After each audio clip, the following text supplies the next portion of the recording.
Hi, I'm Peter Knight. I want to talk today about 4 causes of overswinging. Now, often the overswing is it's almost like a false overswing. And the reason I say that is because there are a number of different causes. You know, different people will come to me and say, look, I'm swinging the club back too far. Usually they'll say with the driver, but the same thing can happen, or the same causes can occur with different shots. And what I want to do is run through a few of those.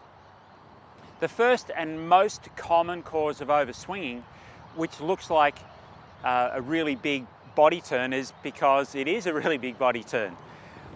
When a player swings back, if they overturn their hips, so when the club swings back, depending on your sort of age, flexibility level, then your hip rotation should be somewhere around about 40 or 50 degrees in your backswing.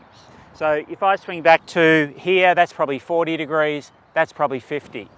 So many people, when they're swinging back, will swing back and turn their hips 70 degrees or more. So if I let my hips turn 70 degrees, then all of a sudden my body's swung back much, much further.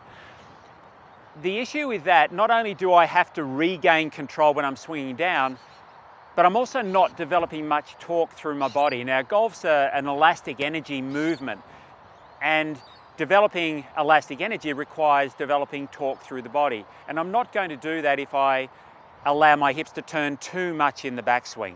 Now, I'm not saying don't turn them, I'm just saying that 40 to 50 degree range is pretty good benchmark. The second thing is that when the club swings back, the elbows, especially right elbow, just bends too much. So as the club swings back, the right elbow will bend, but its bend is only going to go to maybe 90 degrees. And straight away again, that is going to limit the distance that the club can go back. If the elbows bend too much, my recovery movement may cause me to lose control. A third way is that when the club gets to the top of the swing, the back of my left hand and my forearm are pretty much in line. There might be a slight bend there. If I swing the club back to here and allow my left wrist to bend a lot, then all of a sudden the club will drop down a lot further. And again, recovering that movement is going to make it more difficult for me to get the club back to the ball correctly. So check those 3 things in your swing. If you feel that you do overswing, check them anyway.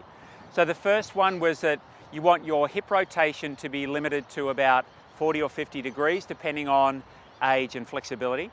The second is that you only want your right elbow to bend to about 90 degrees.